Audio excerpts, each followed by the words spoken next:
Sa video na ito, ating pag-uusapan ang area of plane region in rectangular coordinate system. We will be using horizontal and vertical rectangular element here to solve for the area. So before we will start our computation task, let us be guided nitong ating steps for solving the area of the plane region in rectangular coordinate system. So meron tayo ditong apat na steps. Una, gagawa tayo ng table for the values of x and y na ay magiging coordinates ng point at saka nating ipa-plot yung ating point sa ating xy plane. And then, pagdudugtungin natin, ika nga, by sketching the graph of the function. So, mas magaling dito kung familiar tayo dito sa graph ng bawat function. So, mas madali na sa atin ang perform nitong number 1 step. Next, kailangan natin pipiliin dito yung rectangular element na gagamitin natin.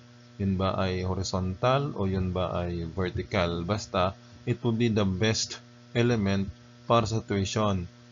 Then, ating aalamin yung length L, pagkatapos yung width W, pati ang ating upper at saka lower limits na AB.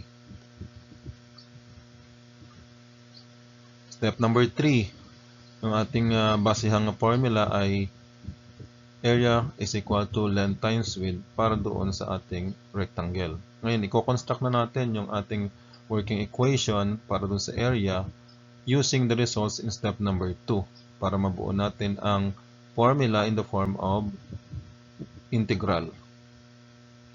And step number 4, yung na-derive nating integral sa step number 3, atin na siyang isosolve using appropriate method or formula. Then after that, kailangan nating i-conclude yung ating final answer with units na kinakailangan.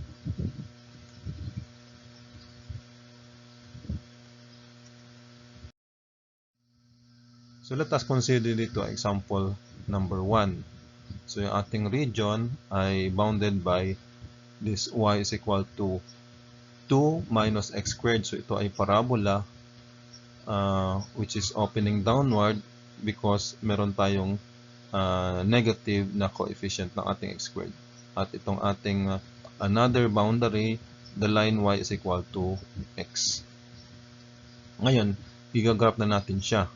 Siyempre, gagawa muna tayo ng table for the x and y coordinates natin sa bawat boundary. Para sa ating parabola, nag-assign tayo dito ng value. Like for example, x is equal to negative 2. Substitute natin doon sa ating equation. So it will be negative 2 square natin 4. Subtract from 2, ang sagot natin is negative 2. When x is negative 1, ating ilagay dito, square natin ang negative 1 is positive 1, subtract from 2, so ang sagot ay 1. So we can do also the same here for x equals 0, 1, and 2, and then check if these values here are correct. So you can pause this video para ma-verify yung ating entries dito. Next natin ay para sa lines, since ang ating equation y is equal to x, so simply kung ano yung ating x, yun na rin ating y. With x equal to negative 2, y is equal to negative 2 also. With x is equal to negative 1, yung ating y ay negative 1, and so on. So ating ipa-plot na yung ating mga coordinates dito. So ang graph niya ay ito, a parabola, opening downward, at yung ating line racing to the right, at ito yung ating region indicated. Ngayon, para ma-solve natin ang area nitong region na ito, mag-draw tayo ng element. So ano yung ating element na gagamitin? Ang the best na element na gagamitin natin dito yung vertical. Ibig sabihin, to-draw tayo ng maraming vertical elements dito, ika nga infinitely many para ma-fit natin dito sa ating region na ito at ang ating isa-sum up, ang mangyayari niyan, yung ating answer, that will be accurate. So, pag isa-sum up natin, ibig sabihin nun ay ating i-integrate. Ngayon, kukuha tayo ng isang representative ng ating element na vertical element para makuha natin ang length at saka width. So, yung ating length ay itong habang ito. So, makukuha natin yan sa pamagitan ng y upper, ito yon, and then y lower, ito yon. So, ating pagmaminusin, yung ating y upper ay mula dito sa parabola, this is 2 minus x squared. At ang y lower naman ay y is equal to x. So with this, meron tayong length. Ngayon naman para sa ating width, yung ating width dito ay napoproject natin dito sa x-axis. Ibig sabihin yung ating width ay change in x. Kaya ang mangyari, it will be the dx yung ating gagamitin. Para man sa ating limits, since ating integrate, ika nga, imumove natin ang ating vertical element mula sa point na ito, going to the right, hanggang sa point na ito. Since ang ating variable of integration dito ay x, so kukunin natin ay yung x values. So this negative 2 at saka itong 1. Ngayon, step number 3 na tayo. Kunin natin ating working equation. Again, we'll follow the area of rectangle which is equal to length times width. Ngayon, ating i-multiply na lang itong ating length times the width. Take note, ito ay differential of the area ito. Itong product na ito. So, i-integrate natin yan from negative 2 to 1. Kaya ito na ating magiging working equation para sa ating area. So ito na yung ating nakuha kaninang equation, itong ating integral, very simple siya, and we can solve this in a basic method. So integrate na lang natin itong 2, siyempre 2x, integrate natin ang x square with respect to x din, so that will be x cubed over 3. At integrate natin itong x, that will be x squared over 2. So, since meron tayong minus dito, kukupalahin lang natin yung minus na yan. And ating integrate from negative 2 to 1. Since wala naman tayo dito masimplify, all we have to do is to substitute na lang itong ating upper limit sa lahat ng x dito sa ating antiderivative. So, ating upper limit na 1. So, magiging ganito na yung ating antiderivative. And yung lower limit naman natin, which is negative 2, still, palit na rin natin dito sa lahat ng x sa ating antiderivative. Now, ang trabaho na ito ay arithmetic na. So, we will simplify na lang ito. 2 times 1, 2. 1 cube ay 1 over 3. And 1 square is 1 over 2. So we have this 1/2. And again, copy the minus signs. Minus, ito naman, the product is negative 4. Here with negative 2 cube is negative 2. Times natin ng 3 times, of course, that will give us negative 8. And may negative dito, that will be positive 8 and then over 3. And here we have negative 2 quantity squared, so that's positive 4 over 2. So ito na ating sagot. Ngayon ating co-combine ito by looking for the least common denominator.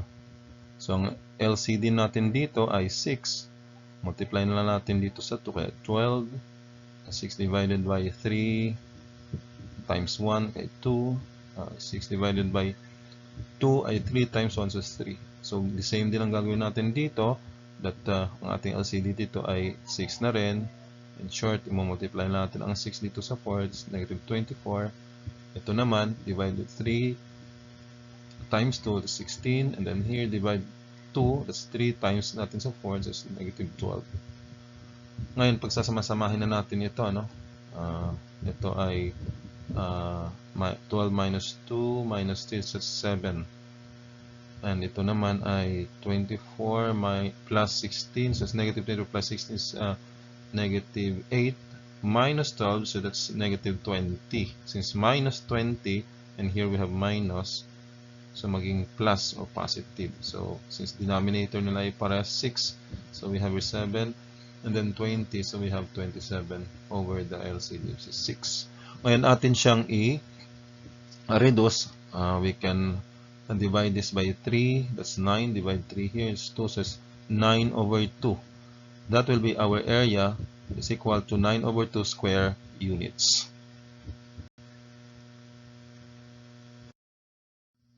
Next problem natin ay find natin ang area of the region. Ang boundary dito is x is equal to 3 minus y square. So ito ay parabola, but this time ang parabola natin ay facing left because of ang coefficient ng ating y squared ay negative. At ito naman ay line din, but ang ating line here is rising to the right. So igarap natin ang ating dalawang curves na ito. Ito ang ginawa natin with this table sa bawat curve natin o bawat boundary natin. So ito yung ating parabola. X is equal to 3 minus y square. Para makuha natin dito yung ating values para sa x at saka y, so ang ginawa natin dito ay kinuha muna natin ang value ng y. Saka sinolve natin yung x gaya ng nito. Negative 2 is square natin. That will be positive 4. Subtract from 3. Ang sagot ay negative 1. Also, we have here y is negative 1. Square natin positive 1. Subtract from 3. Ang sagot ay 2. So you can do the same here and verify ng value na ito. You can pause the video. Ganon din dito sa ating table na ito. With x is equal to y plus 2. So yung ating kukunin mo ng value ay y. So nag-solve tayo o assign tayo ng y is equal to negative 2. Plus natin ng 1. So ang sagot ay negative 1. With the y negative 1 plus 1. So that will be 0 yung ating x. And so on. Again, you can pause the video and then verify na lang din ng values na na-derive natin dito. So nakita natin yung ating region. Itong ating boundary na sa left banda ay itong line, and then itong sa kanan, ito yung ating parabola. Ngayon nakita natin na ang ating region ay para meron siyang right boundary at meron siyang left boundary. So ang the best na ating element na gagamitin dito ay horizontal. So yun ang ating step number 2. So magdodraw ulit tayo ng representative, ika nga yung arbitrary element natin para makuha natin ang length at saka width. Ngayon para sa ating length, masolve natin ito sa pagitan ng x right at saka x left. Okay. So, titignan natin, ano ba yung ating x right? Ang x right natin dito ay belong sa ating parabolang ito. Take note, yung ating length ay horizontal valued. So, that means x. It's good ng ating equation dito is written x is equal to a function of y. So, ito na lang ating gagamiting equation. Ilalagay natin to replace the x right.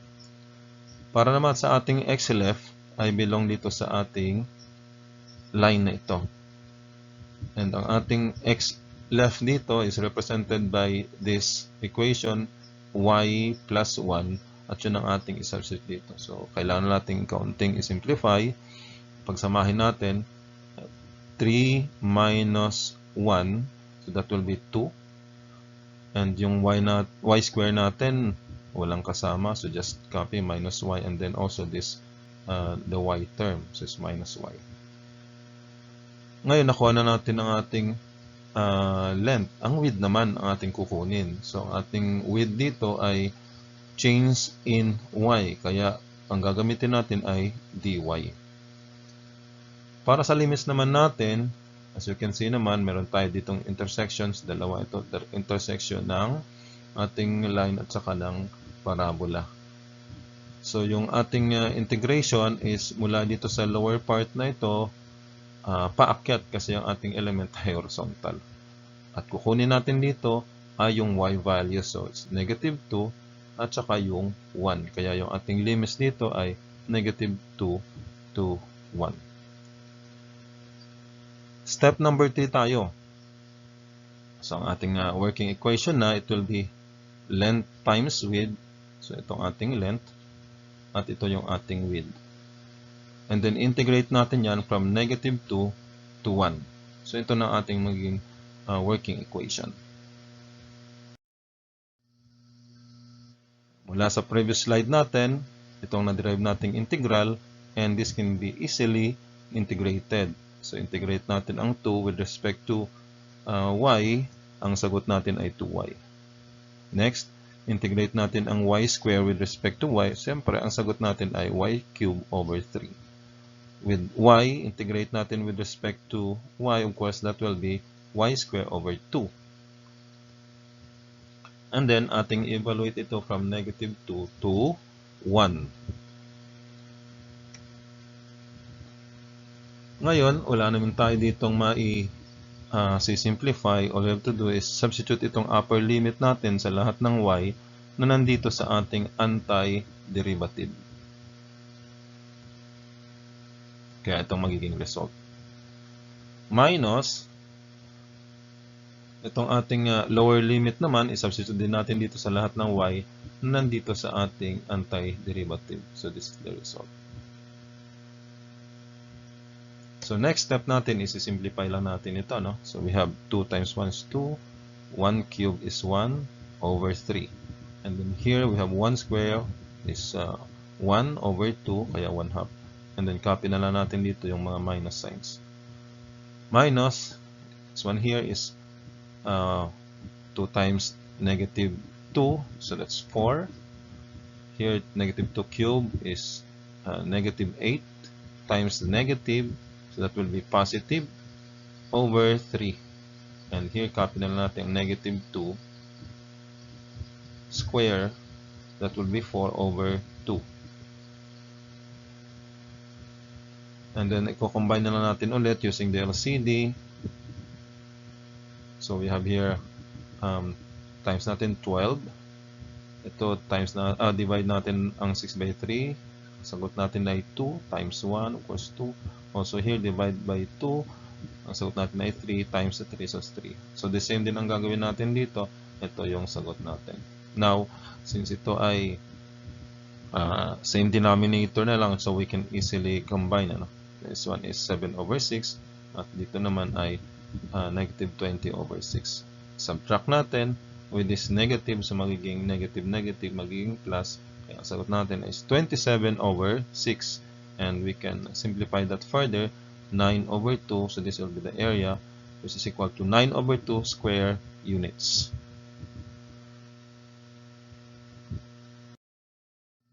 So dito natapos ang ating discussion. Thank you sa inyong panonood.